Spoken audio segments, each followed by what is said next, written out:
Okay, all set, so we will start.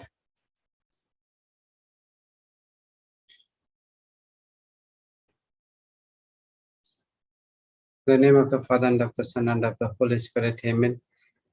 Thank you, Abba Father. Thank you, Jesus. Thank you, Holy Spirit, for again a wonderful day in our life. Thank you, Lord, for putting the desires to come online in Zoom, YouTube, and Facebook to listen to your word. Thank you, Lord, for giving us an opportunity to preach your word, to hear your word. Everything is because of your grace. We understand the grace. We understand how to tap into the grace called grace using the sense called faith sense as a spiritual sense, where we can tap into the spiritual realm of our life. Lord, as your word says in 1 John 3:16, hereby perceive we the love of God, because he laid down his life for us, and we ought to lay down our lives for our brethren. We are here to fulfill the assignment of our Heavenly Father.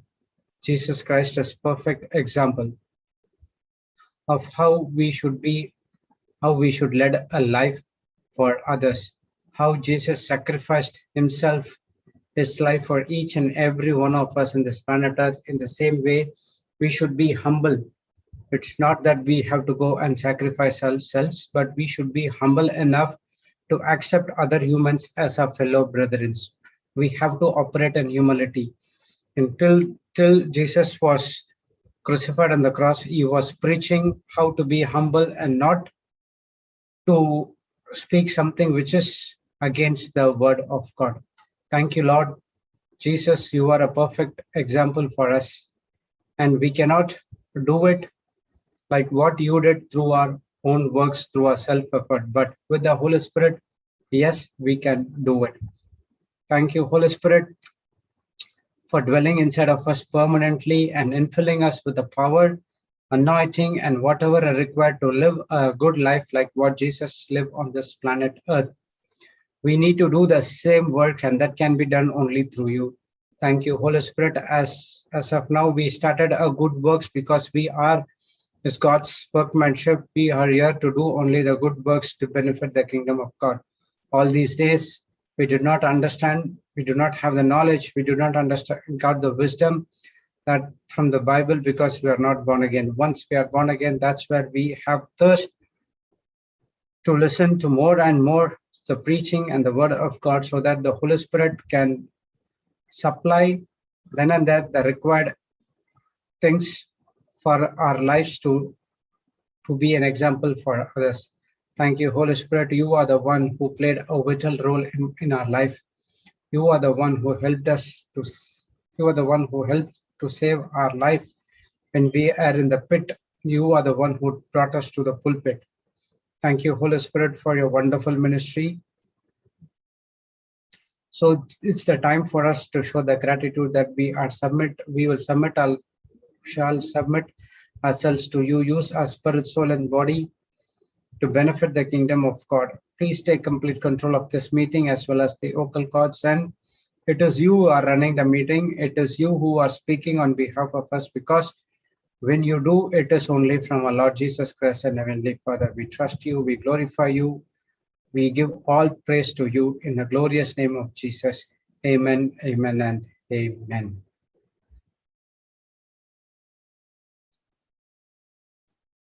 Praise the Lord, brothers and sisters. Good morning. Welcome back to the Global Revival School. Okay, 1 second.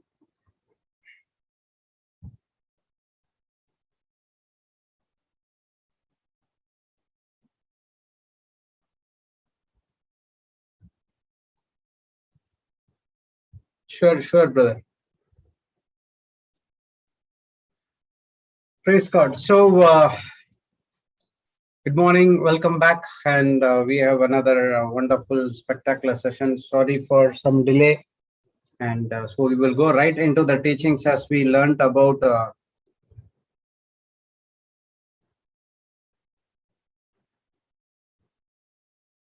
second.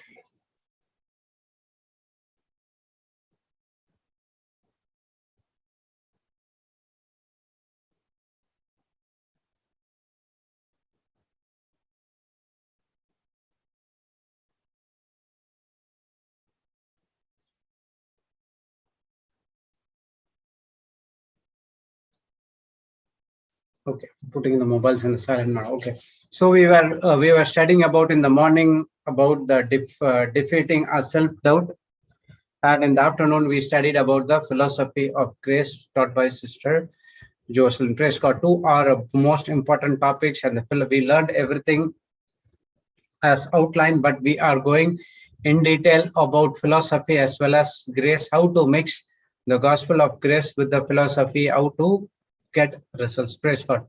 So we studying about the defeating of self-doubt. Doubt is simply we do not know what is that all about. In a class, when your teacher is taking something, if you do not know, you ask for the doubt. So in the same way, doubt is something simply you don't know.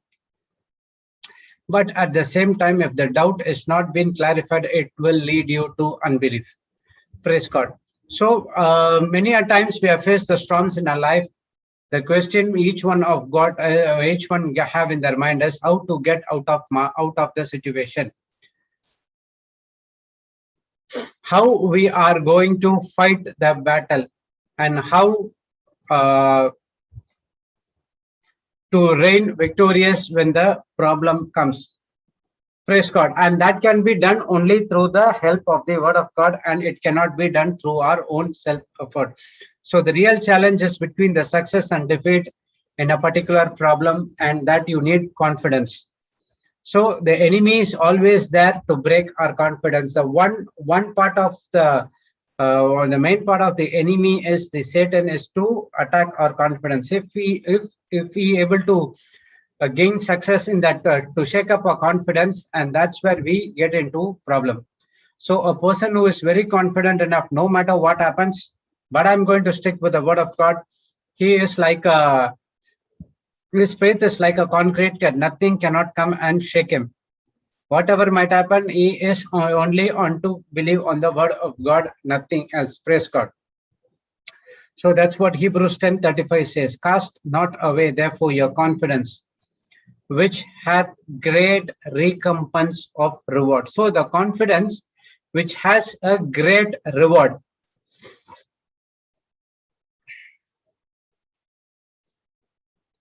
This confidence which is from the word of God has a great reward, and the confidence that is from the world does not have a great reward at all. So our confidence should be on the God's word and not our own talents or our own words or our own works. When I have a relationship with God, my confidence increases more. My faith becomes stronger and stronger through His word. So the main thing is what you have to do is every day we are coming and giving the teaching and preaching because you get confident. So that's the reason we also say to confess the scripture. For example, every day every time I used to get a call from some of the people saying that how many times you want to say the unsaved loved ones prayer.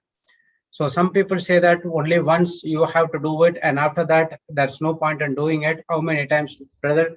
Please help us. We are so much in confused situation. So that is, you do not have confidence. That doubt, which leads you into confusion, and that confusion shakes up your confidence. Okay, what I would suggest is, yes, that's right. The prayer has to be done only once, and then it's only be Thanksgiving. But that's no harm in doing that prayer again and again and again. It builds up the confidence as well.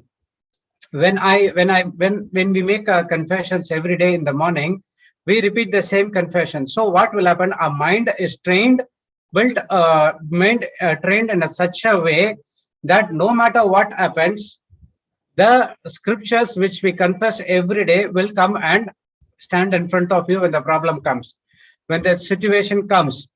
In spite of getting into doubt whether God's work will not work or not, the prayers or confessions which we did every day will come and show up. Yes, God's prayer will work, and you have to be confident on that one. So saying once, that's fine, doesn't matter. That's okay. The next is you have to go with thanksgiving and praise. That is more important in your life. The next one is you have to build up the confidence. Faith comes by hearing, and hearing the word of God. Every time you have to connect with the word of God to our heavenly Father. So the enemy uses the confidence to attack us in our relationship with God. he will put only one lie or a deceit. Okay, he will put a lie or a deceit, deception. When you fall for it, your confidence lacks, and that's where the problem starts in your life. And in that, to shake up that confidence, one of the powerful that enemy is going to use is that self-doubt. So self-doubt is you got a thought which contradict God's word and you caught up with it and you think of it and always you are self-talk in fear. For example, the word of God says, by the stripes and wounds of Jesus, you have been healed. You are confessing every day. You got the understanding and knowledge and everything. But somewhere it's get delayed. So that's the time the devil will come and use a kind of a lie, that is a self-doubt, saying, see, this healing is not for you. You did wrong in this time. And that's the reason Jesus or God doesn't want to heal you.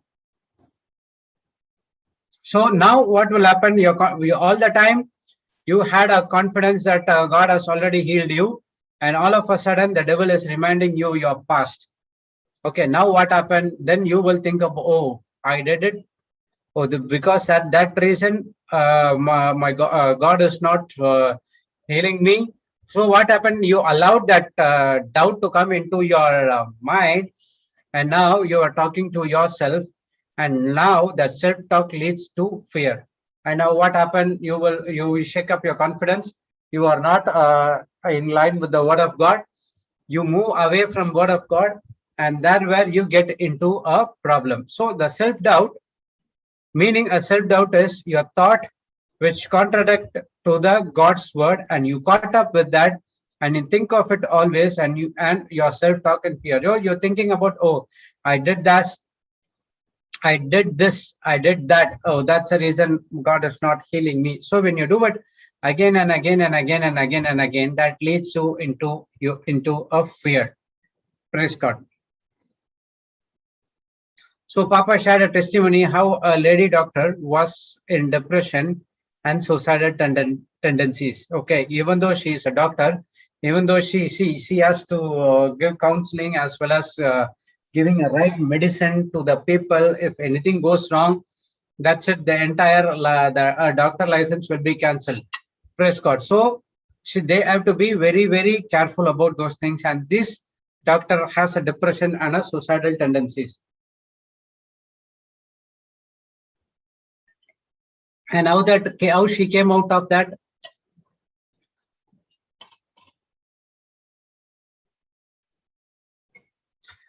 Someone from a colleague or friend send up this YouTube links about the praise and worship, and she started to listen to it, and then she realized where is the wrong thing was all about.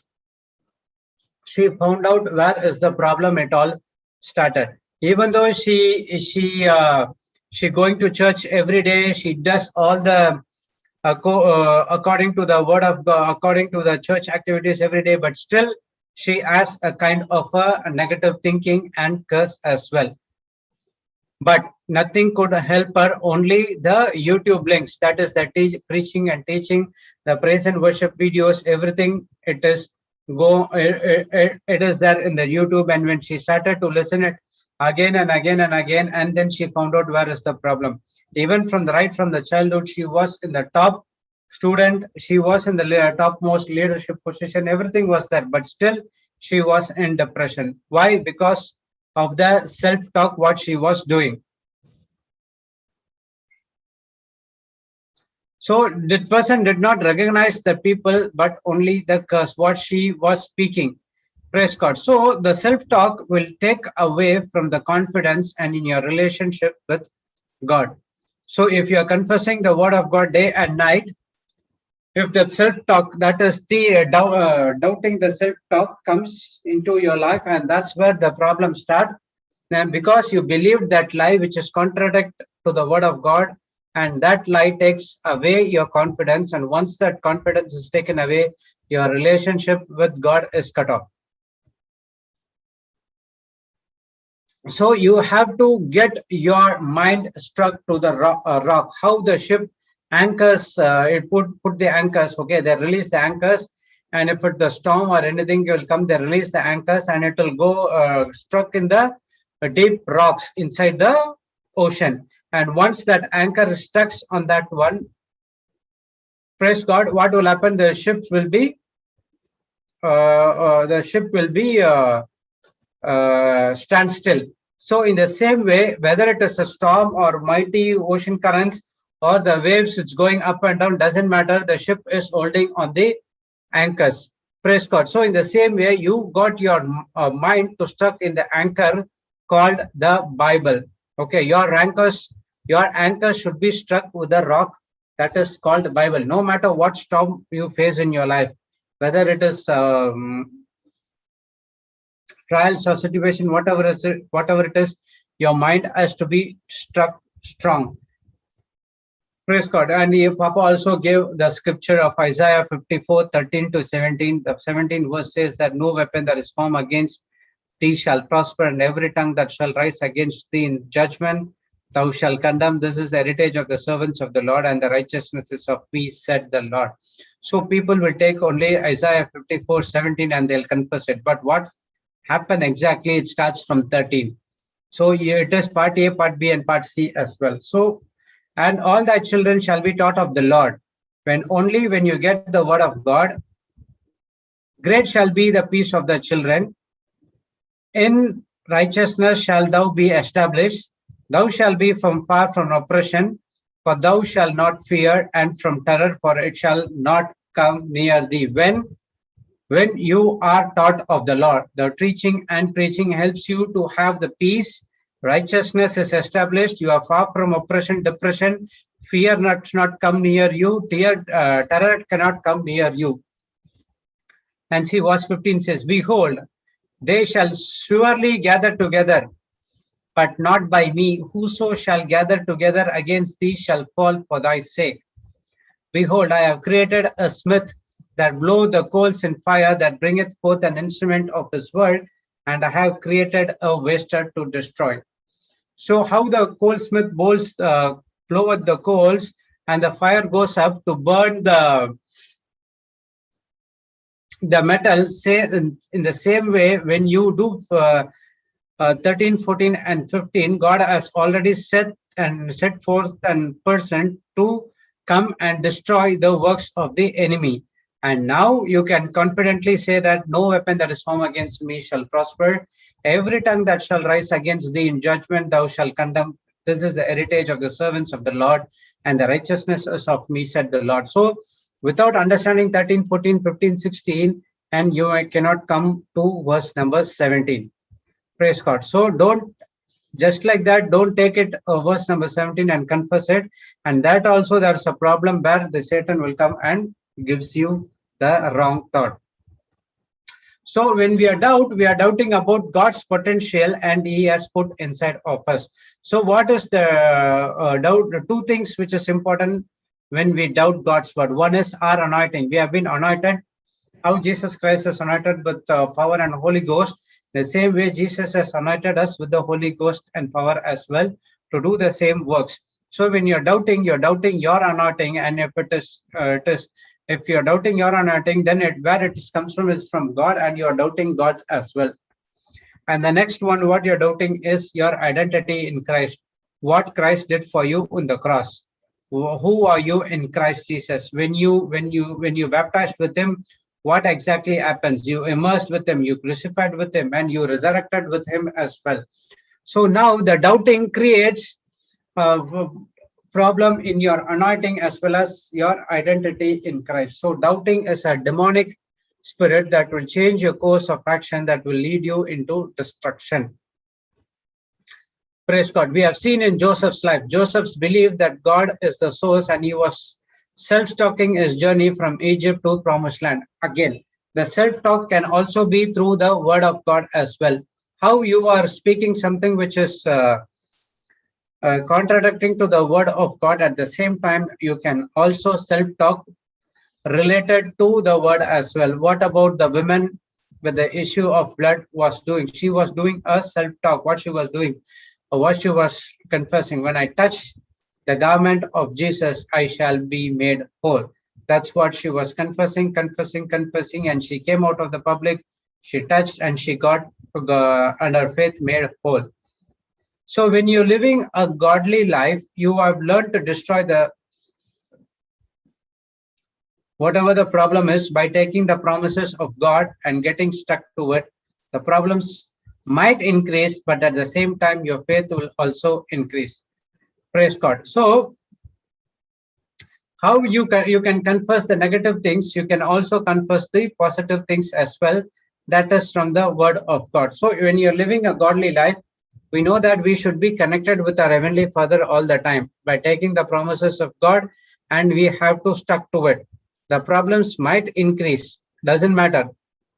You have to stuck to the word of God, and your faith will increase, and you are growing on faith to faith, because God wants each and every one of us to grow in faith so that we can fight bigger battles down the line as well.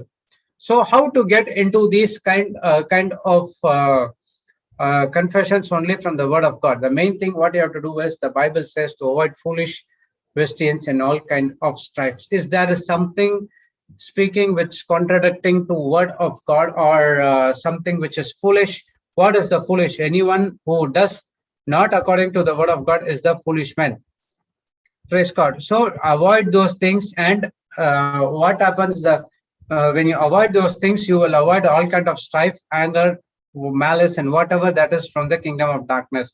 But when you want to hear the foolish questions and foolish answers, then you will be getting into the problem as well. Praise God. So now we will see how the self doubt can destroy a person. Okay, praise God. So now when you're we know that the devil, what we saw, the devil strikes our confidence, and once the confidence is shaken up, we have doubt. When we have doubt, we get into self-talk, and if that self-talk get into fear. And what happened when you doubt? The first thing is, we are doubting our anointing, and we are doubting our identity in Christ. Praise God. So that's what explain how a self-doubt can destroy a person. As an example of John the Baptist from Matthew chapter 11, verse 1 to 4. And it came to pass, when Jesus has made and commanding his 12 disciples, he departed thence to teach and preach in their cities. And now, when John had heard in the prison about the works of Christ, he sent 2 disciples and said unto him, Art thou he should come, or do we look for another? Jesus answered and said to him, Go and show John again those things which you do hear and see. So now the first question, even I had this question, why did John the Baptist ask this question? He is the one who said that, look, behold is the Lamb of God who takes away the sins of the world. He asked every one of them to believe on Lord Jesus Christ. And once the baptism has been done, water baptism has been done, the anointing of the Holy Spirit immediately came to our Lord Jesus Christ, and the heaven has opened up with a voice said that this is my beloved Son, please listen to him. Praise God. In fact, he knows in spiritual realm who is Jesus is, and it also confirmed by a Rhema word, but still he got offended. Why? He was thinking that the king, that is Jesus, is going to overthrow the Roman Empire. But what Jesus was doing is building a spiritual kingdom that is above the earth, and now that is in the heaven, and it is now inside you. So the kingdom of God is inside of you, and Jesus came to build that kingdom, and not the physical kingdom. It's a spiritual kingdom.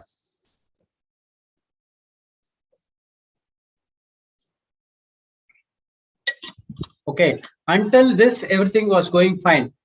Once he doubted whether Jesus is the real Messiah, he offended, and offense get into a person into confusion. Now what happened? He gets offended. Is he a Jesus of Messiah who came to build the kingdom in this planet Earth, or we have to look out for someone else. So that brought confusion, and when that confusion came, he lost his anointing, he doubting God, and everything comes into fine. And what happened? He sent a person to, in confusion, he sent two of his disciples to check with the Lord Jesus Christ. Praise God. And result, what happened? He lost his life. So because of that offense, Jesus could not save John the Baptist. So John the Baptist was thinking, okay, if he is a king, he could have able to save me when I was in the prison. And it was not God who killed him, or Jesus could not able to help him. It is because of his offense, full of offense, Jesus could not able to help him as well. So what is the devil's job? Is to give us the question whether God's word is true or not. He always tell God's word is not true because it get delayed. If it get delayed, your spirit has to be strong, because you know why it is delayed as well. Praise God. And the delay comes, and that's where the problem starts.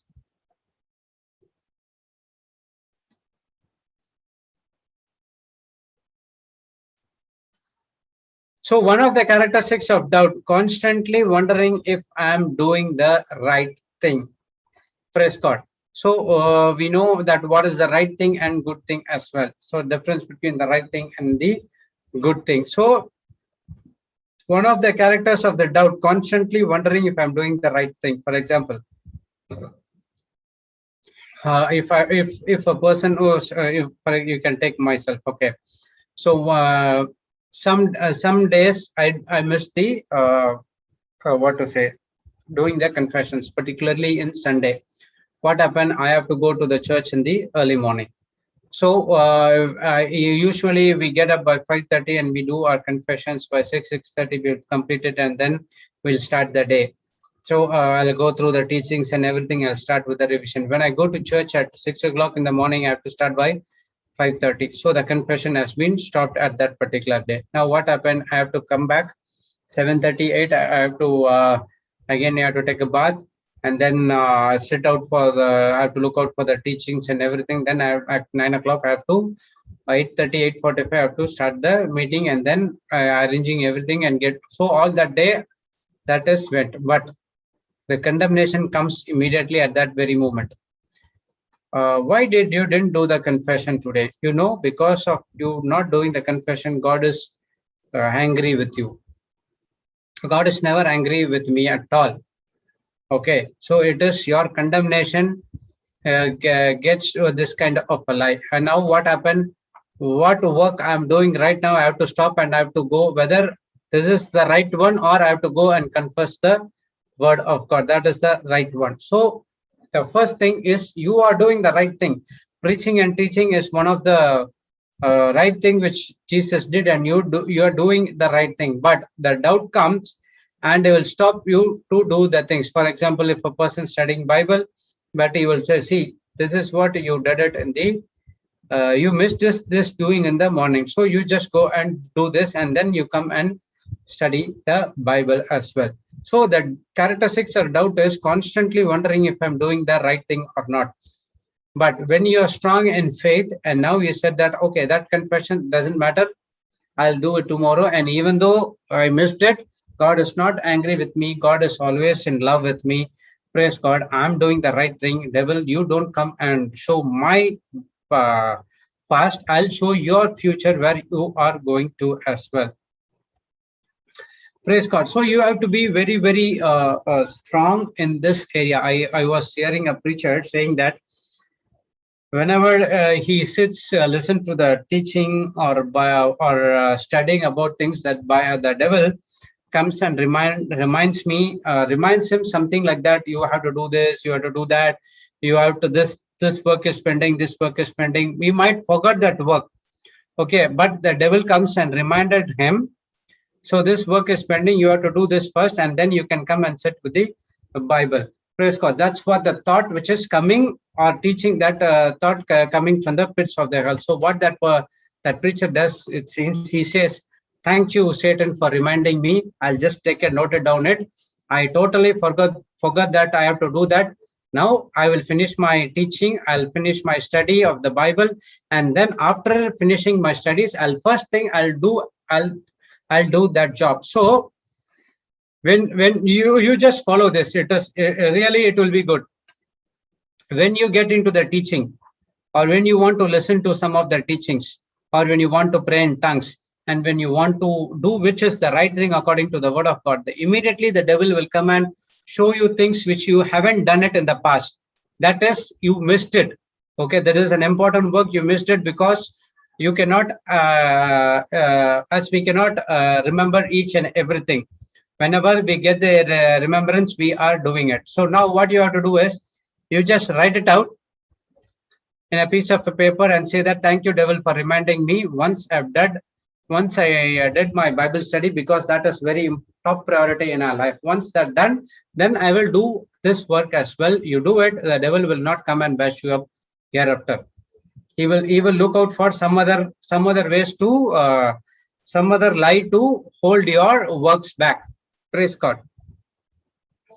So when a person is going through so many questions and he has no confidence of getting no certainty, that's the time the relationship with God begins to be shaken. Praise God. Now what happens when the question comes? You allow that question. Oh, I didn't do this. Okay, let me do that. When you have a thought, immediately the other thought will come. So what happens? Thought after thoughts is coming and bombarding your mind. And now what happened? Instead of getting into the word of God, you have no confidence in the word of God. So most probably the situation and the circumstances now talks to you. And now when you don't have confidence, your confidence is shaken up, and that's where the relationship with God begins to shaken. So you are slowly cut off from God.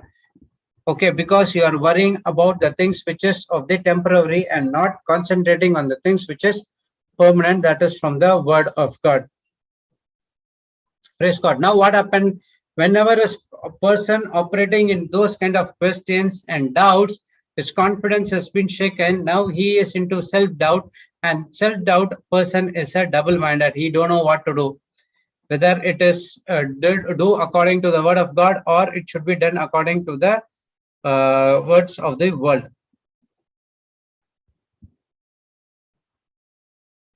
Praise the Lord. So it is a double-minded. So that person becomes a double-minded person, and double-minded person is a person like tossed in the sea, wavering up and down. Okay, and if a person is double-minded, he would not get anything of God.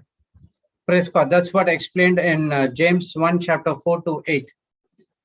1 minute.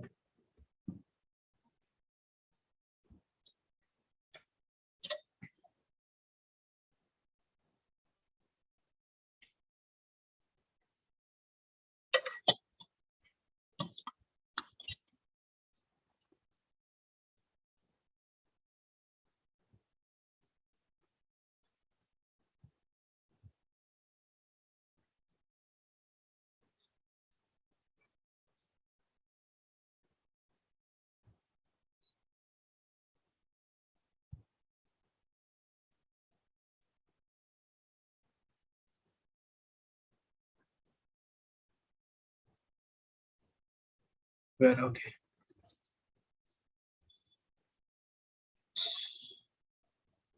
So James chapter 1, verse 4, 5, 6, 7, 8.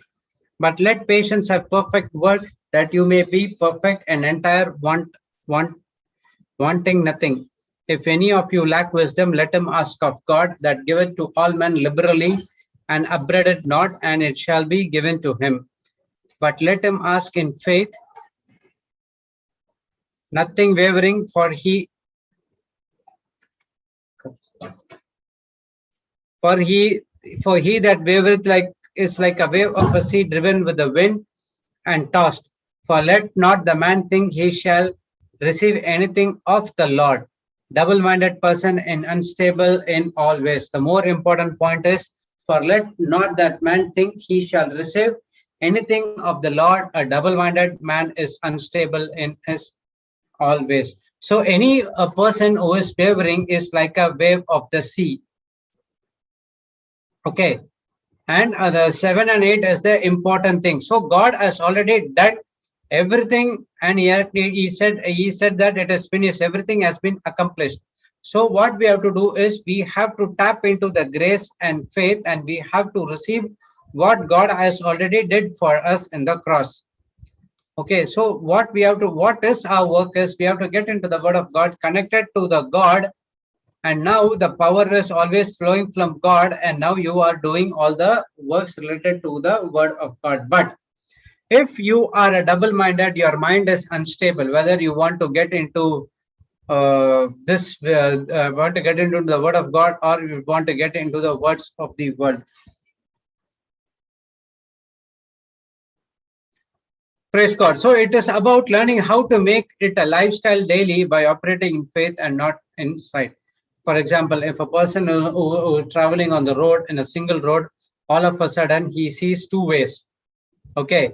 So what happened? We don't know who is that, which is the right way. Either you have to take left or you have to take right. One is the longer way and one is the shorter way. You don't know what is that at that very moment. So now what happened? He has to use instrument called GPS.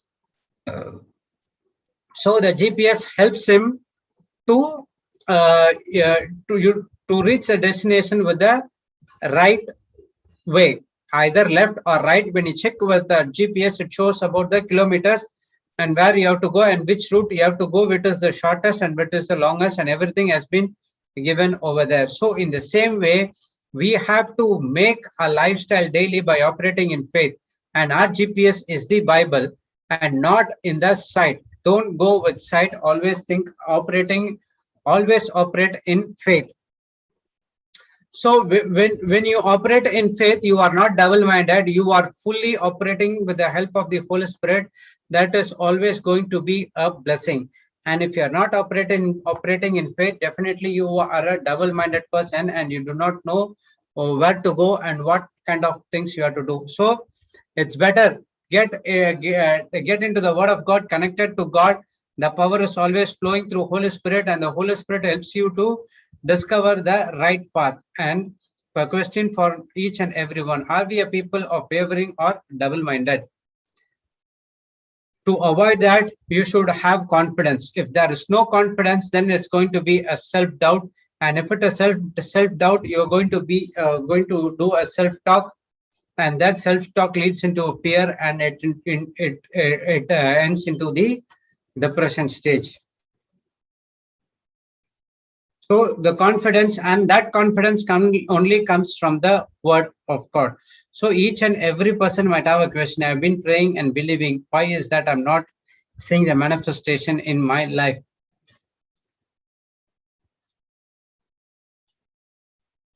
Praise God. So when you are believing, you are praying and believing, and everything is going fine. But the word of God says when you're believing, you're not even bothered about the manifestation, and you don't focus on the manifestation as well. So the reason you are questioning your belief is because you are not gone into the word-based believing. So you are believing in the word of God, but you immediately you want to see the manifestation in your body right now or in your circumstances right now, but that will not happen. Okay, when you are believing, no matter what happens, whether it is positive or negative, doesn't matter for me, but I'm going to focus not on the manifestation, but I'm going to focus only on the word of God and nothing else. So the double-minded person opens the door for many self-doubts and in many areas in our life as well. So the world-based believing leads into a double-mindedness, which open doors for many self-doubts in your life as well. So self-doubt is demonic spirit and demonic attack designed to destroy your self-esteem, designed to keep us away from getting answers to our prayer, and it is a fear-based. Praise God. And self-doubt is when you are doubting and talking to yourself is doubt. And self-talk on the word of God will profit you. And self-doubt is looking at your ability and not realizing what you are in Christ is all about. So self-talk and self-doubt. Self-talk with the word of God is going to profit you always. But self-doubt, that is doubting your anointing and doubting the works of our Lord Jesus Christ. Now what happened? It's going to be a problem for you as well. It's going to destroy your self-esteem. It is a demonic attack. It is a demonic spirit which it leads you into a problematic situation as well. So self-doubt is always looking at your ability and not realizing that you are in Christ. So the people who are in self-doubt, they are like a double-minded person, and they do not know what they should look out into, either word of God or the words of the world is all about. The words of the world, yes, it looks like it gives a solution, but it is a temporary solution. It will not last longer. But the solution, it is from the word of God, that is from the Holy Spirit, and it is permanent solution once for all.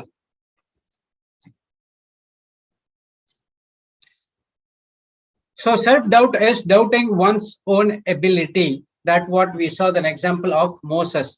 Even though we can take Jeremiah as well, he said that even I am stammering, and even I am a child.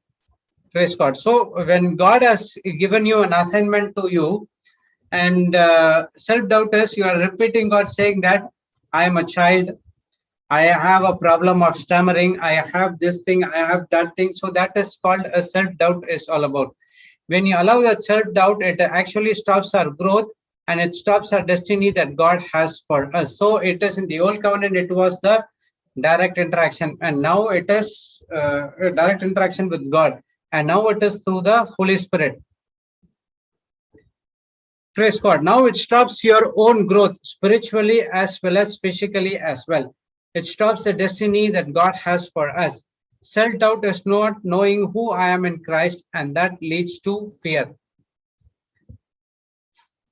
And what to the opposite of self-doubt is confidence. Confidence comes by knowing the truth. That is only through the word of God. So when will the person mind start wavering? Only when the person starts getting trials and pressure to put, the mind starts wavering. For example, example of coffee, how to make coffee sweet. So even though the person gives the right answer, Papa used to go and ask the same question again and again and again with a different kind of face. So the person takes a different, gives a different answer from now onwards. So what does it increases, it put the pressure on that person's life, so that he could able to take a wrong decision because a mind start wavering. So once your mind starts waver, you are not aligned with the word of God, you are disconnected with the Heavenly Father, for the family of our Heavenly Father, and now you are always in relationship with the kingdom of darkness.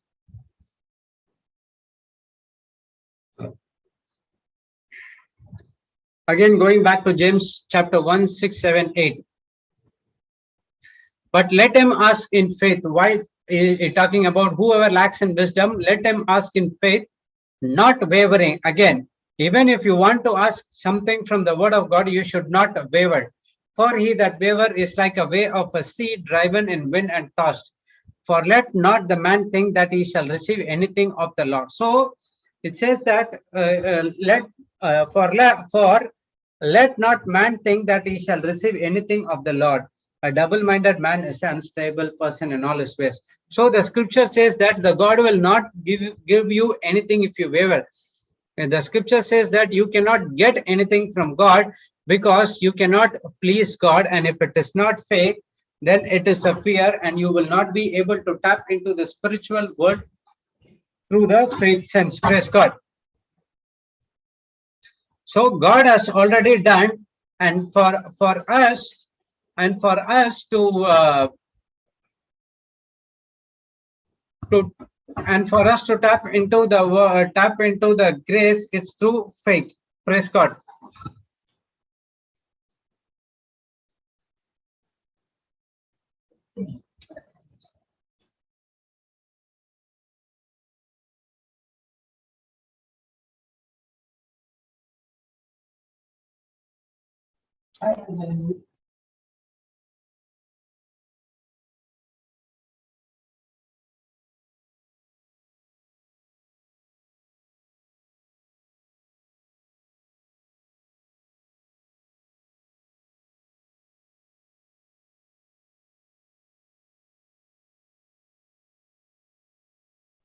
Sorry about that. My son came.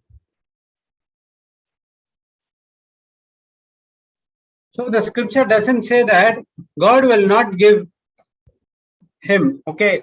It is not a question of God not giving, but it's about me not receiving because we are not connected to God. So when you don't receive anything from God, check your heart condition and check your mind. Are you wavering? If you are wavering, you will not get anything from God.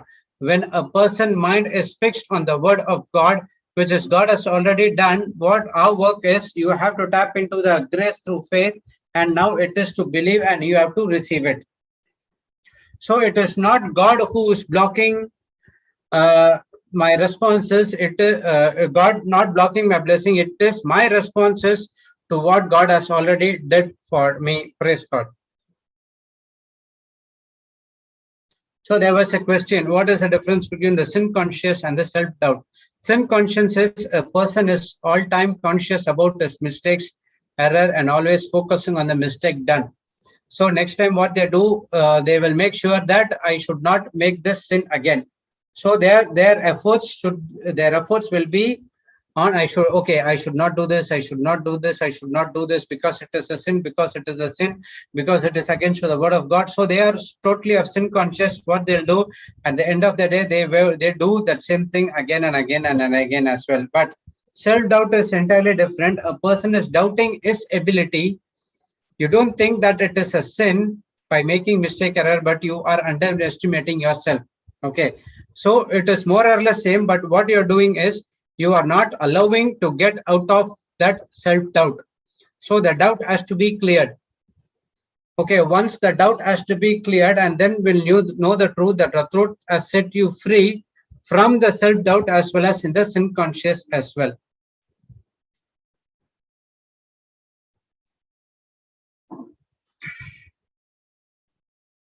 Praise God.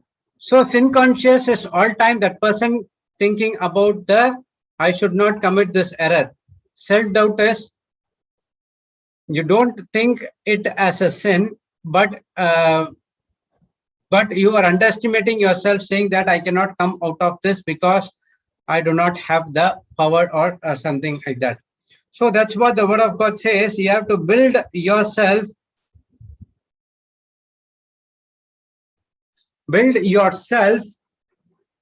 on the foundation of the rock. That's what according to Matthew 7:24 and 29. We saw that the wise man, the foolish man building the house on the rock and the sand. Okay, the wise men are the hearer and the doer of the word of God, and the foolish men are not hearer or hearer, but not the doer of the word of God. So the wise man built the house on the rock, and the foolish man built the house on the sand. Okay, a rock is the rock is that is from the word of God. You know that what is the rock? When you build a building, you have to, if it is a 3-story building, and then it has to go at least 15, at least double or triple size of the. You have to dig down to put the what it is called, solid foundation, so that the building can stand on that foundation.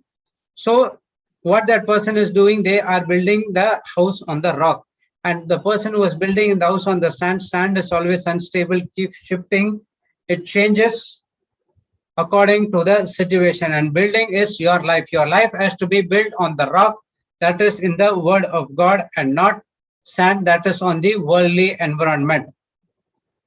So if it is a sand, your life is not going to be steady. There will be a wavering. because the foundation is not strong. Okay. And sand denotes it is the self-effort and self-righteousness. When pressure comes, the person starts to shake. Praise God. And for us, what you have to do is we need to anchor our mind. I need the rock. My foundation is very important. That's why understanding grace is very important in our life. So how a person can build a house in the rock? Only when he has the knowledge, understanding from the word of God, how to build the house on the rock through faith, belief, and everything that is from the word of God. And no matter what storm comes, you are so your building is very strong because you have built your house on the rock. Praise God. So this is what we studied about the doubting self, defeating self-doubt. Praise God.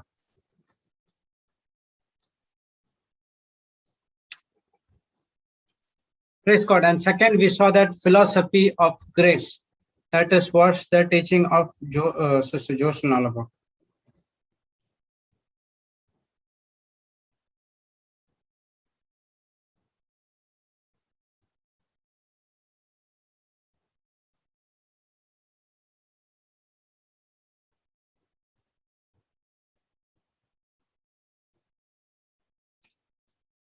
Praise the Lord. 1 minute.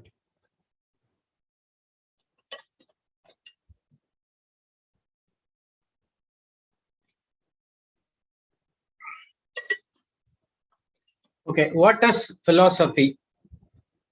Philosophy is a set of beliefs, ideas, and values by which we live. Philosophy is a set of beliefs, ideas, values which we live. A philosophy can be from the word of God, and the philosophy that can also be from the world standard.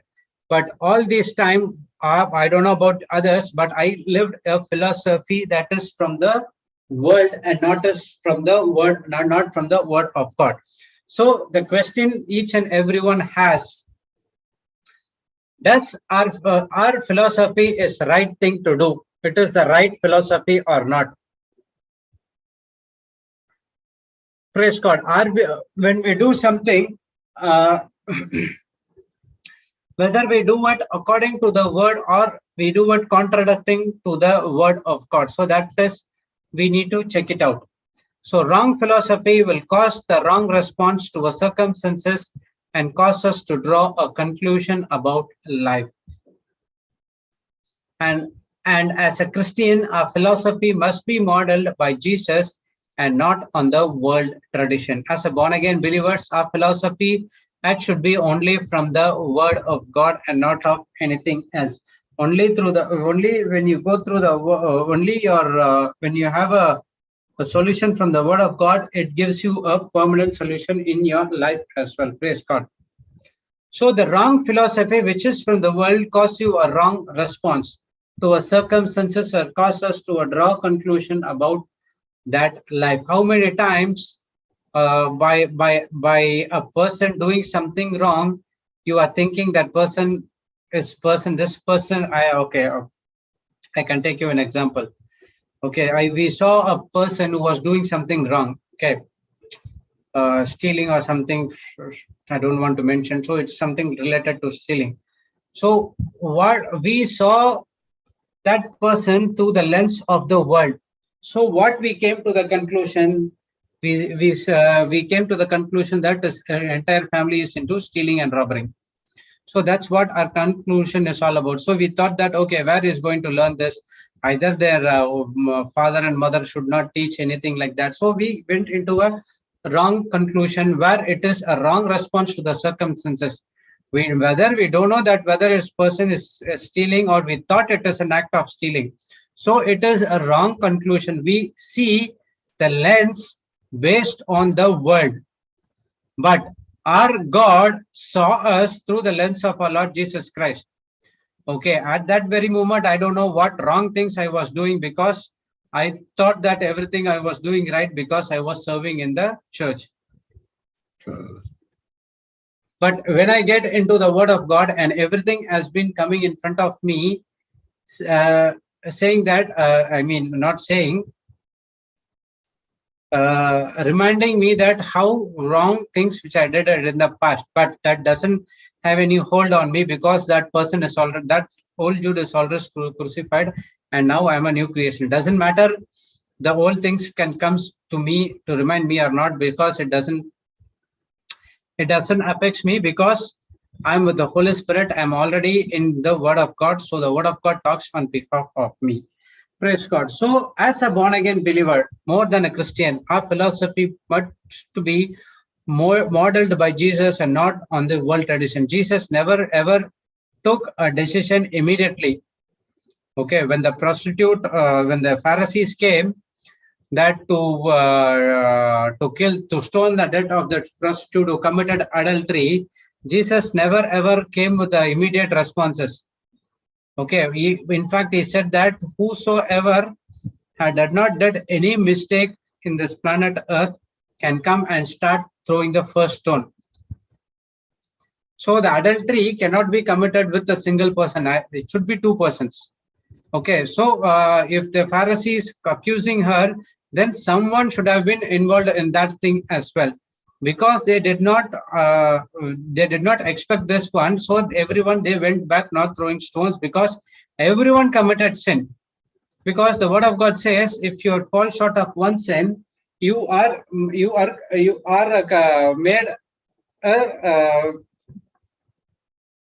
Everything will come and fall unto you.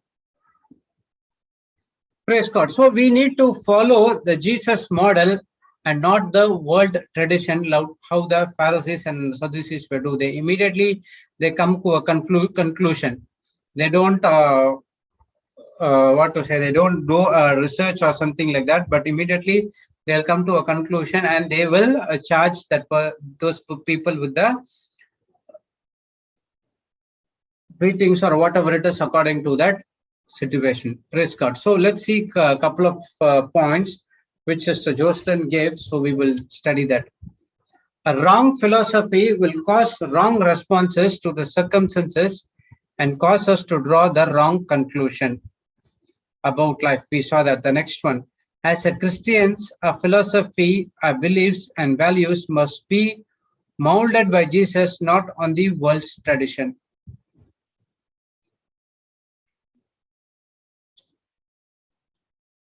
Praise God. These are the two things. I'll put it in the YouTube chat as well.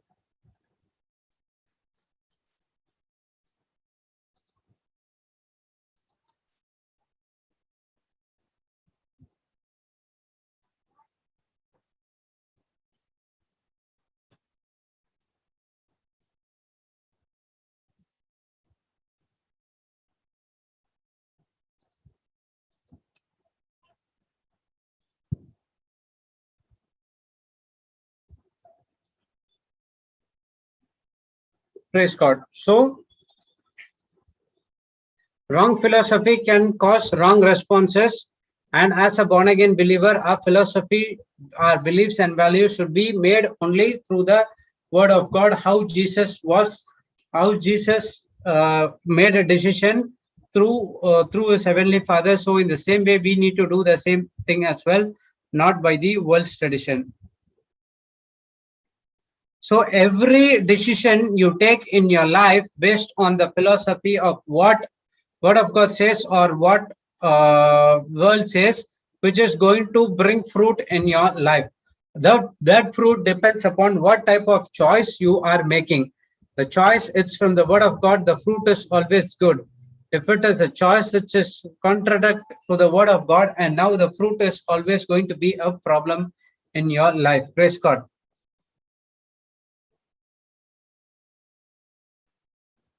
Praise God. So as long as I live in this world, it is impossible to avoid contact with many philosophies which were popular in this world. So right now in this planet Earth, there are a lot of philosophies which is against to the Word of God. So you cannot avoid contact, but you can avoid taking decision based on the Word of God. So when you hear something which is related to the not related to the word, but is contradicting to the Word of God, and now you have the ability to discern what is good and what is right, praise God, and from there onwards you can make it, which is good and which is wrong. That's what we saw that example of Sister Jocelyn, what she studied in the psychology in the college.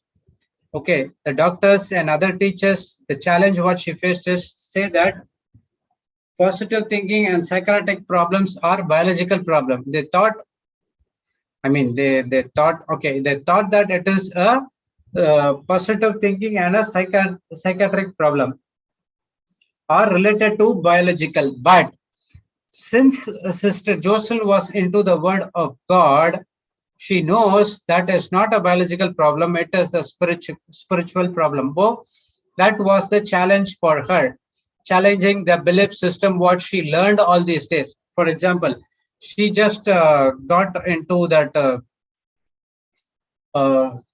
what a born again experience in little month. Okay, not not like now, not like now.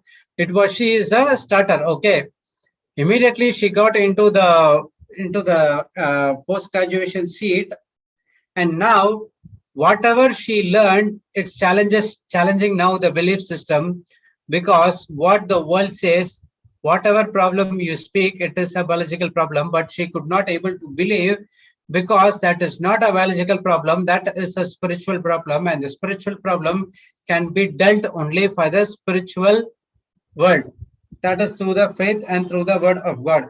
You cannot take anything related to that as well.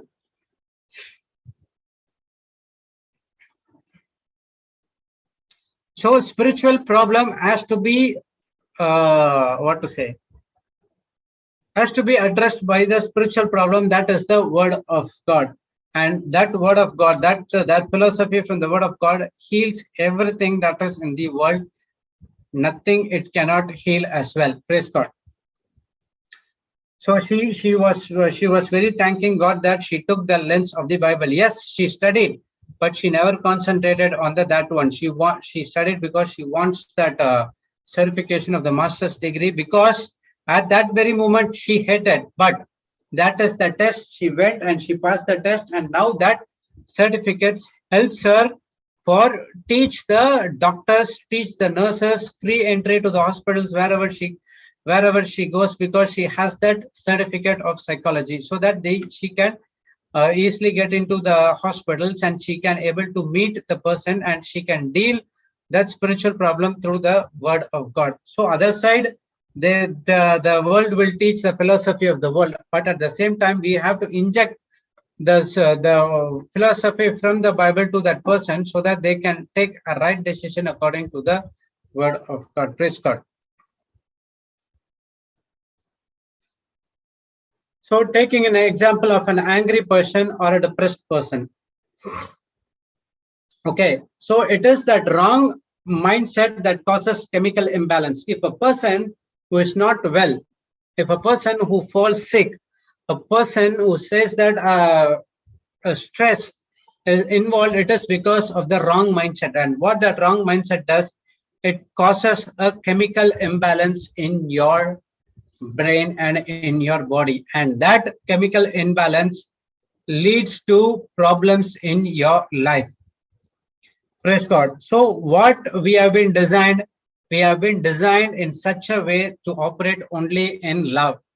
There should not no fear, there should not be anger, there should not be any kind of wrong thing which is any kind of a wrong thing which is from the kingdom of God. We are not designed in such a way. Okay, God never designed our brain to take the fear, hate, anger, strife, unforgiveness, but only to operate in love. When we go against God's creation, the design and purpose, that's what causes the chemical imbalance in your body. If a person who has what to say,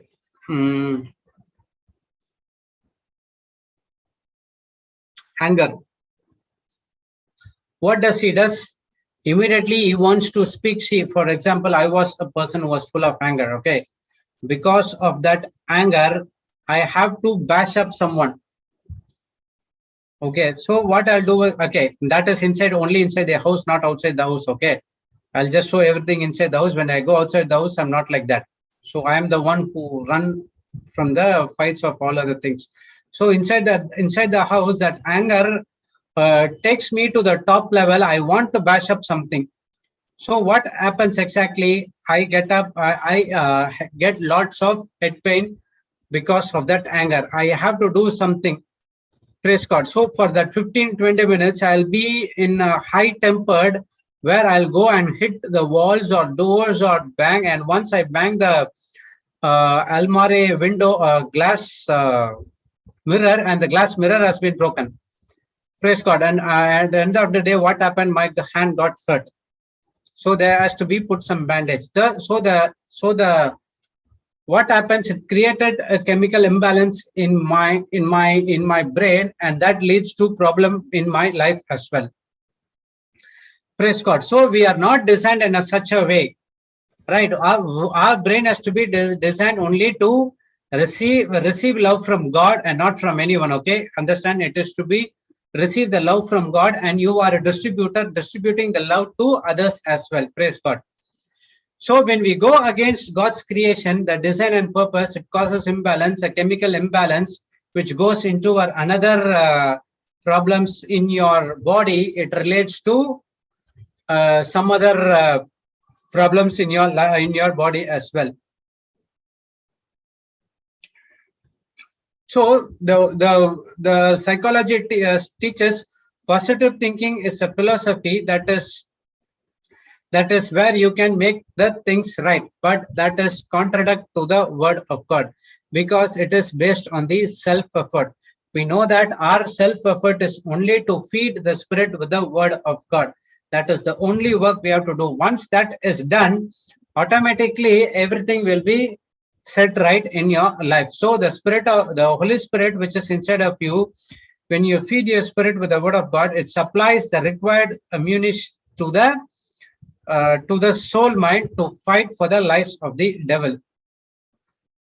So that's where the faith sense comes, which means believing the reality of what is already done, believing in the truth. So when we get an idea, we should see the root cause. Where that idea, I get this idea from. Okay, so when you have a problem, immediately, whether you get into the word of God or not, within seconds, some solution will come. Okay, you have to see the root cause. Where is that solution comes from? Either it is from the word of God, or it is not from the word of God. Simple. If it is from the word of God, always the Holy Spirit talks to you from the scriptures.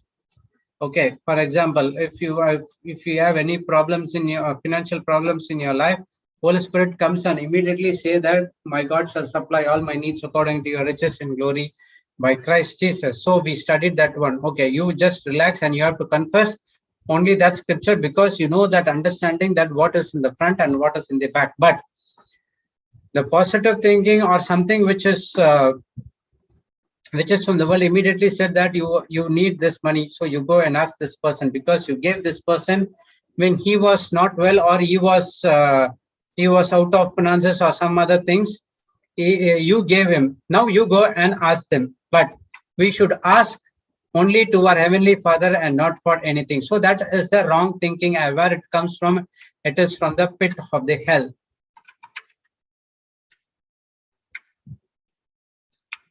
So this what causes the chemical imbalance in your body as well.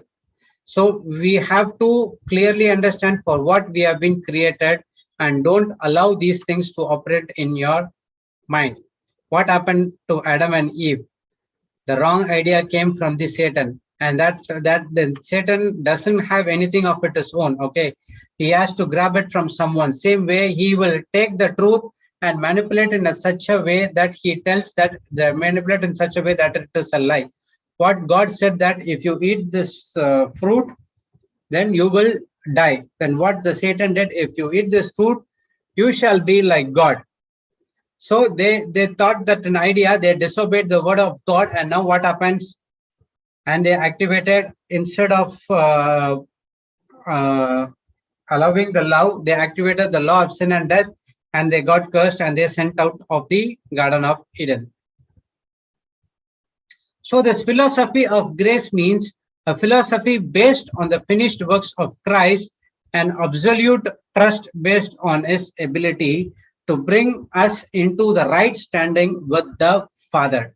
So what does this philosophy does? The philosophy is, this philosophy of grace is based on the finished works of Christ.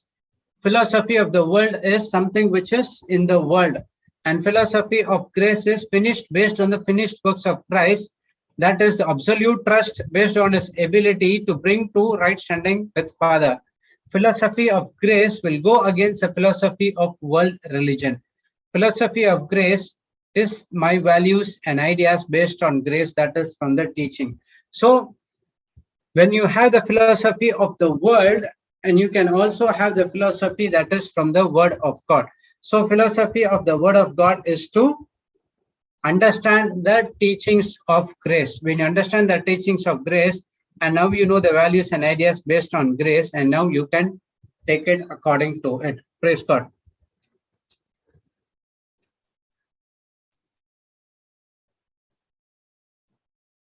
So that's what in Colossians 2:8 it says.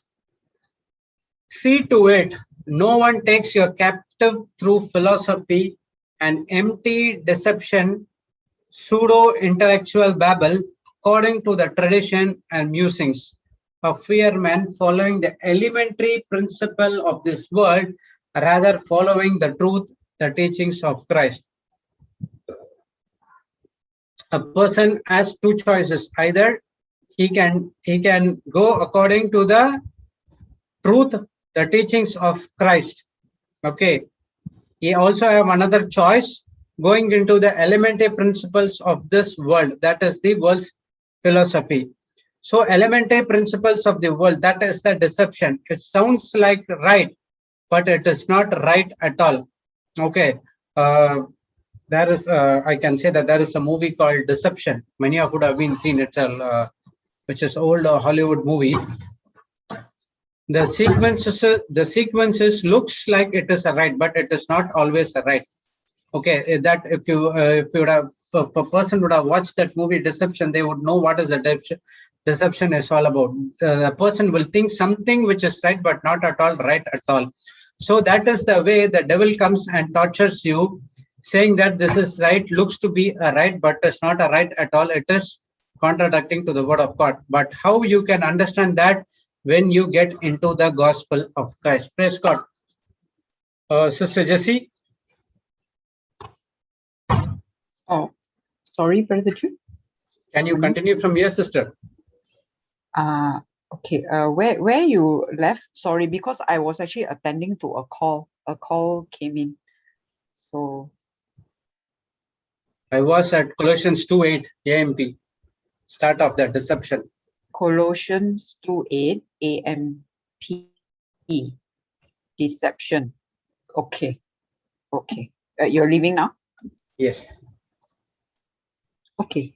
Made Jacqueline co-host. Yeah. Can you please? Yes.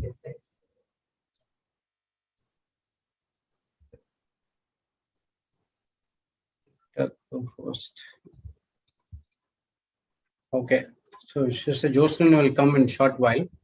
So until you can start. Okay, hold on now.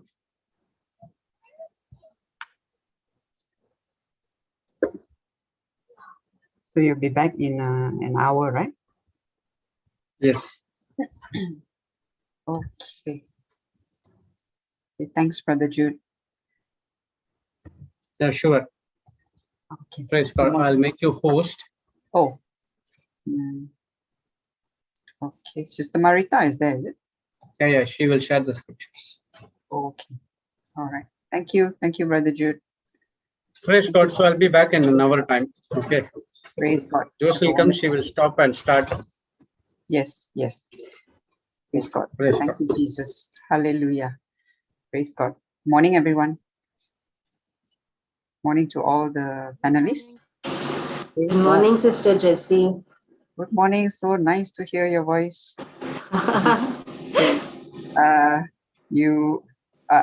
Okay, so far, whatever Brother Jude has shared and took revision of, are there any questions?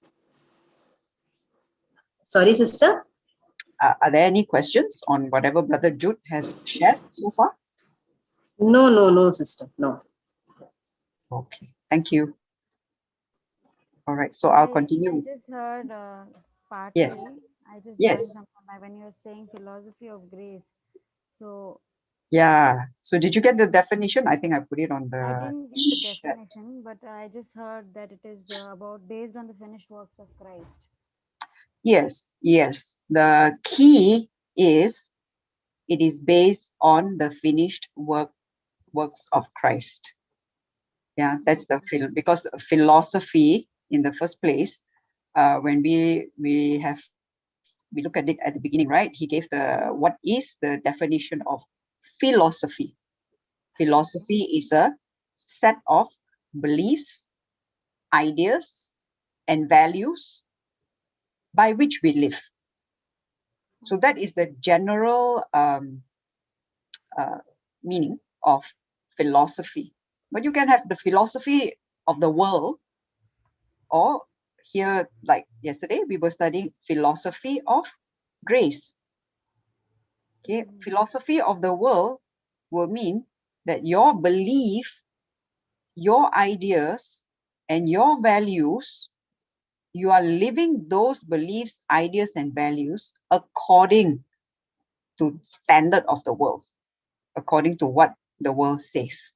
So this philosophy of grace is based on the finished works of Christ and an absolute trust based on his ability, not our ability, his ability to bring us into right standing with the Father.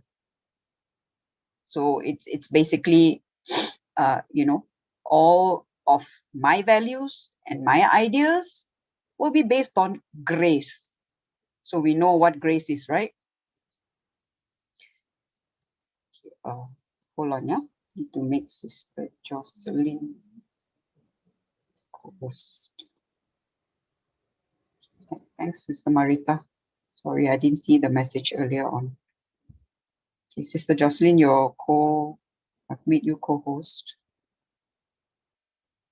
Okay, let me know when you want me to transfer the host to you, okay? Thank you. So, okay, so as I was saying, the philosophy of grace, where philosophy of grace is concerned, my values, my ideas, my beliefs are all based on grace. And what is grace? Can anyone answer?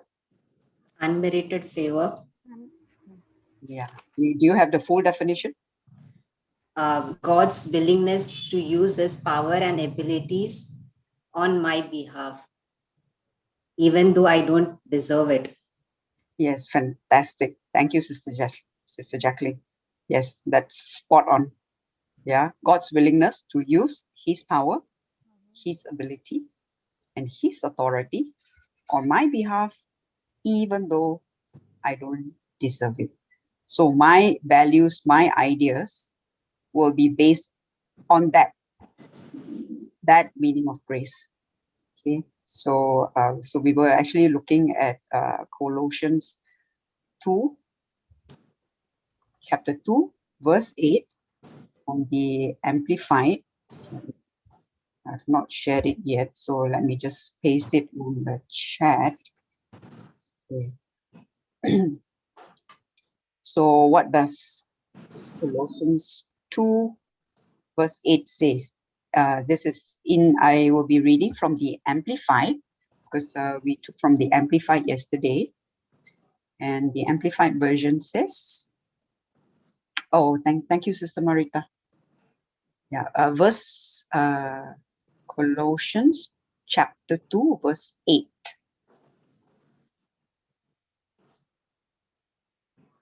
Sister Marita, AMPC. Yeah, Yeah, AMP. Okay. Because Brother Jude told me he stopped at AMP, so I will take from AMP. Okay. Would you like to read, Sister Jacqueline? Yeah, sister. Thank you.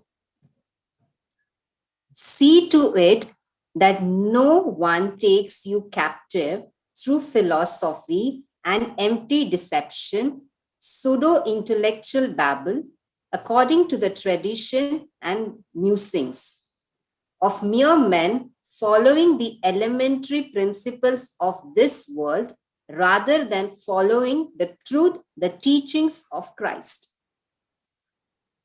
Thank you. Thank you, Sister Jacqueline. So here we can see, Paul is exhorting us that we should see to it that no one takes us captive. Okay, so that, you are not captivated. He's telling us, see to it that you're not captivated by the philosophies and empty deception. See, it's calling it empty deception because there's nothing to offer, but it's a pack of lies. See, deception are all lies. And okay, you know what is the meaning of deception? It is deceiving. Yes, it's deceiving. But how do you explain it? Something that's close to the word, but not exactly the truth. Okay, deception. Sister Anaida, your voice is very feeble. Oh, okay. Now? Now clearer. Can you Okay, repeat what you said, please? I was just saying something very close to the word, the truth, but not the truth. Okay. It sounds to be right, but it is not right. Okay, it sounds to be right, but it is not right. So deception is actually when, when I think I'm right, but actually I'm doing the wrong. You see, my thinking is, I think it is right. Because that's what the devil wants to give us, right? Remember in the Garden of Eden? What did he tell Eve? He said, when you eat of the fruit, you will become like God. Isn't Eve already made in the image and likeness of God? Yes. Right? She is already made, both of them already made in the image and likeness of God. But you see, look at how the devil deceived them, telling them, Yeah. well, once you eat of it, your eyes will open and you will become like God. But the thing is, they were at that time they are already made in the image and likeness of God. See how how he's putting it in such a way to make you think that that there's something there that God hasn't given you. But the fact is, God has already given it to them. They are already made in the image and likeness of God. But he's deceiving them, making them think that something is not there. God has not given you the full thing. So basically deception is what Sister Anaida said just now. It's actually something that sounds to be right, but it's actually not right. Okay, so you are thinking that you are right, but you're actually doing the wrong thing. I'm right, I think I'm right, but I'm actually doing the wrong thing. Okay, I'm doing wrong. The thinking, actually it is the thinking. It's not about the action, because why? Thinking leads to action. So it's actually all starts from thought. So yesterday, Sister Jocelyn was giving a example about pro-choice and pro-life, right? Yes, yes. Yeah, and what is this pro-choice and pro-life? Pro-life is for life. You are standing for life, and pro-choice is one has a choice whether to go ahead with this life or to destroy it or to kill that fetus. They do not think that is a life, but it is a fetus, a mere doesn't have any life. they don't recognize the fetus as life, basically. That's why, you know, they say it's just a fetus. It doesn't have life. See, they don't recognize it as a baby. It's already, it has life, you know, it is life. So pro-choice, see, they tell you, you know, you have the choice, but in actual fact, see, it sounds like it is right, you're given a choice, but yeah, pro-choice You have a choice to murder. It's a freedom to murder. It's a freedom, and in some countries it is actually Legal. It is legal. legal. Yeah. So that's why you have, you know, activists, pro-life activists that actually protest against it. And the irony is you don't get punished for doing that. You know, it's a murder, but you don't get punished for it in the case of abortion. But the good news is, even if a person has gone through that experience, you do not need to feel condemned, because, you know, all the devil wants is, again, deception. He will always try to bring lies and deceive you. Guilty Christ, conscience. yes, he will bring, he brings condemnation. But Christ has already redeemed us. He has forgiven us from the cross. So everything has been accomplished. So if we, that is why, you know, if we listen to what the world says, that will be the philosophy of the world. Then you will end up believing and What the living your world life says. based on that philosophy. And as we can see, you know, condemnation comes in, guilt comes in. You might not feel anything at that time, but I have actually, I have actually come across cases. Either I have personally heard them, or I have been told by counselors that many a times those who underwent this, there is some point in their life there will be this guilt feeling. It's an overwhelming sadness that, you know, they are not able to overcome. Some are being forced into it. Some are, you know, they did not know they had a better choice, so they ended up, you know, they ended up with abortion. And later in life, it really gets to the person. So it is so important that we learn, we share the truth with people who need to hear it. Of course, we ourselves need to first get the truth, and only then, out of that, out of the freedom that we have received, you know, we can share that with others by testifying our own life, our own quote unquote gospel, you know. So because people who do not know Christ, see, they would want to know how you have been delivered through the gospel of Christ, the gospel of grace. So this is, you know, it's our calling to do that. So we say pro-choice, but what about the choice for the baby? Does the baby have a choice? The baby is not given a choice. No. Yeah, the adult is the one who's making the decision. The baby does not have a voice in this. Yes. So yeah, so we can see, you know, how the world philosophy, as it is mentioned here in Colossians 2 verse 8 in Amplified, it says, yeah, it's empty deception. Empty. There's nothing to offer. It's empty. So it's a pseudo intellectual babble. See how the words are being used. They call it intellectual. It's as though it's intellectual, but it's just a babble with nothing to offer. And it is according to traditions and musings of mere men.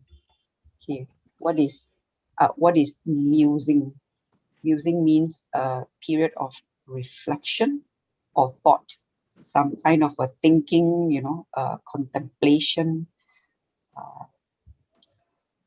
That is musing, and it's following the elementary principles of this world. See, it uses the word elementary. So here we also saw, about spirit of mammon.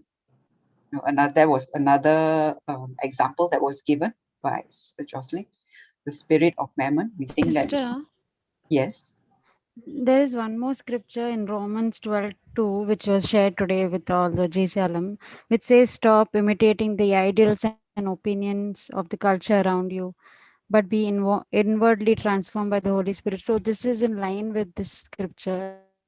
Yes, be not conformed to this world, but be you transformed by the renewing of your mind.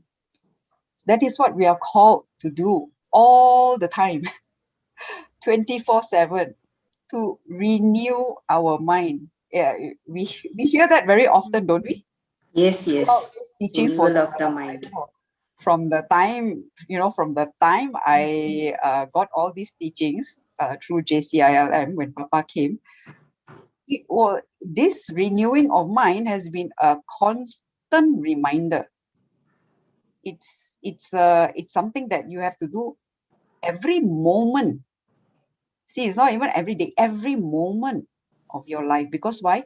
We are continuously being bombarded by all these philosophies of the world. You cannot, when you live in this world, you cannot escape from all of these things. It will come. Even when you go shopping, the music will be there. Things you see, things you hear, all contain, most of them, philosophy from the world. So how are we supposed to overcome them? Is this thank you, Sister Anaida, for bringing out Romans 12:2. It's by the constant renewing of your mind. So whatever is you see, it's not so much getting rid of those things, but it's pumping your mind, immerse yourself in the word, and automatically, by default, you will be rooting out all of these whatever things which are contradicting to the word of God, thoughts which are contradicting to the word of God. It is when you immerse yourself in the word, study the truth, spend time meditating on the truth. So it's not so much, it's okay, I'm imagining and a bucket of dirty water. Okay, I'm just imagine now, you have a bucket of dirty water. Instead of taking a ladle or whatever to scoop out that dirty water, all you need to do is switch on the tap. Okay, with a pipe there, you put it into that bucket of dirty water. Okay, the tap contains clean water, right? So you just need to switch on the tap. And when you switch on the tap continuously, by default, that dirty water has to flow out. Because when you put in clean water, in time to come, all that dirty water will be out. So that clean water, it is like the word of God in the same way. It is the word of God that we keep on hearing and studying, with understanding by default. You know, when the light comes in, that's why we call it light of the gospel. When the light comes in, darkness has to flee. The light will actually dispel the darkness. So it is, you know, it's not like you have to try hard to get rid of that philosophy, but you feed yourself with the grace teaching. So that is how you get rid of all of these. It's not your hard work to get rid of it, but it is the grace of God. And again, you know, what is grace of God? Grace of God is the power of God, the ability of God, and the authority of God given to you, given to me, that we can exercise it because God gave it to us so willingly. Look at how willingly He died on the cross for us. He took all of that for you, for me, so that, you know, we could have this, all of His promises, and use those promises by faith. By faith, we respond to what He has done by faith. And through that, you can see that is why all of these wrong thinking, addictions are what? It is actually the action. But what is it that needs to be corrected? The thinking needs to be corrected. Once the thinking is corrected, the action automatically is corrected. So it is the thinking that we need to change. All these philosophies and or, you know, whatever that is talked about, it's all the thinking. The values, the ideas, where does it all come from? It comes from things, our senses, things we hear, things we read, things we see. All these are shaping our thoughts, our mind. Hold on, yeah. Let me make Sister Jocelyn co-host. Oh, you're there already, Sister Jocelyn. Sorry, I didn't see you. No problem. You can continue, no problem. Did I make you? I'm just listening. Have I made you? You have got two, right? Okay. No. Sometimes I get confused when I see the same name. So I don't know whether I've made. So do you want me to make you? Okay, let me also make Brother Cruz. You're done? Yeah, let me also make Brother Cruz first. I'm seeing who else is there. Okay, I'm done. So if you want, I can make you host. But you tell me which one you want. Which one you want host? You raise your hand, then I'll make. Yeah, I don't know. I don't know which one. Okay.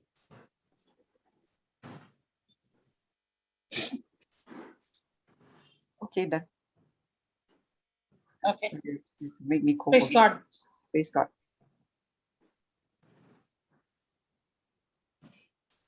Yeah, you continue? Finished? Yeah. Actually, I didn't go. I didn't go with the notes. I just spoke from whatever that was in my heart. You know, I just did that. I referred to your notes. The points are there, but I just spoke what came out from my heart. That's it. So I can't praise God. So I kind of like wrap the whole thing all in one. I was listening. Praise God. Praise God. Yeah. Please do correct me if there's anything. No. Praise God. It was all good.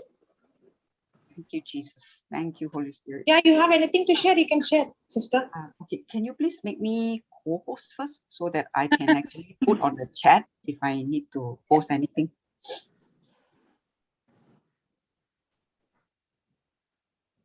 Yeah. Is there anything you want to share?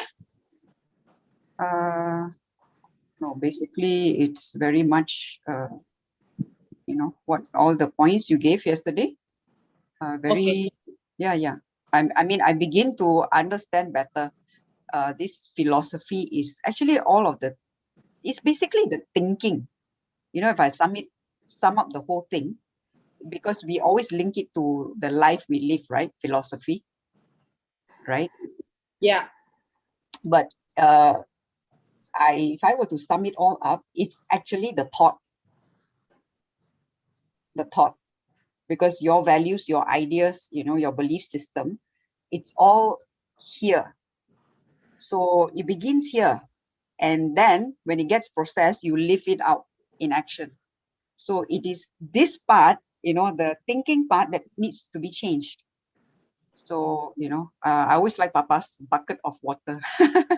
That is just so, you can use it anytime. Anytime I explain to anybody, right? I always use back this bucket of water, because why?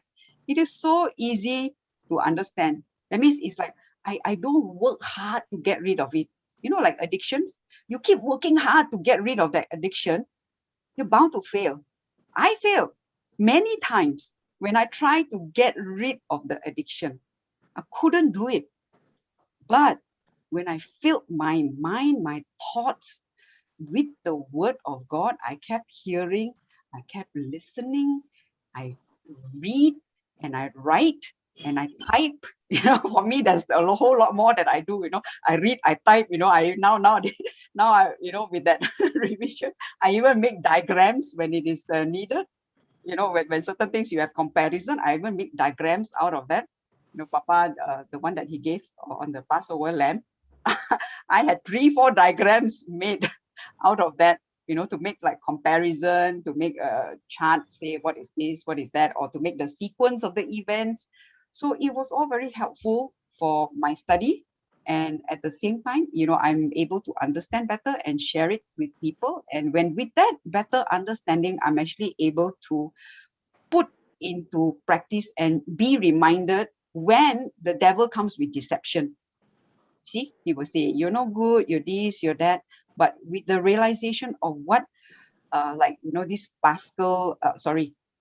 Passover lamb means, the 4 things, like, sacrificial, spotless lamb, saving, sacrificial lamb, saving lamb, and shed lamb. When you go to the details of each one of it, you begin to understand better. And when the devil comes with deception, lies, but what like all these philosophies of the world is actually what? Deception, lies of the world from the devil. So I'm able to use what I learned and, counter that deception because of the knowledge I have. Because the knowledge, there is truth in it. When you apply it, important is apply it. So application, now I think of the hyssop. Papa thought, it's a new thing for me. Hyssop is actually represents symbolic of the faith. So I apply the blood of Jesus using my faith, using the hyssop called faith. He brought it all so much alive that I'm able see now. Oh, okay. Anything comes, I can use the blood of Jesus. I apply it, there on the spot. But like Sister Anaida said just now, renewing of the mind is a constant thing that I have to do. If I relax my guard, even for one day, which I must confess, it did happen sometimes. You're busy with it, do this, do that, and then okay, things come, never mind. Doesn't matter. I can kind of put it, shove it aside for one day, and then next day only tackle it. It's you already open door for the enemy to put in more, and then that's what Papa taught: self-doubt. Self-doubt is all about thoughts. I heard it clearly this morning in Melbourne. I only heard that part. That much he said. It's all about the thoughts that are contradicting to the word of God. That, if you want to sum up the self-doubt, it's all about thoughts, which is contradicting to the word of God. I heard him saying that, so I quickly wrote down just that one alone, because we went so much yesterday, right? You were giving a much deeper meaning that, I could understand better actually after you explained. You went deeper in, questioning my ability, questioning my the potential that God has put in me, So I begin to see, how that self-doubt actually creep in very subtly. It starts with small little thoughts, the contradicting thoughts, contradicting to the word of God. Small ones. And when I don't tackle, it keeps playing in my mind. It plays, and then, it will... Multiplies. Sorry? Multiplies. Yes. And it ends up in multiplication. So not only kingdom of God works in multiplication, kingdom of darkness also works in multiplication. In the other way. When we don't tackle. Yeah, the other way. Multiplication in the evil. But kingdom of God, multiplication of the good. Praise God. Yeah. So it has become all like, much clearer to me now. Praise God. Thank you, Jesus. Praise God. So do you want to... So Rachel has not come? I don't see her. Yeah. Okay, I can send her a text to see if she's available. Yeah. So shall we stop and start? Yes, please. Okay, praise God. Praise So we'll God. pray in tongues by the time. Yes. Thank you.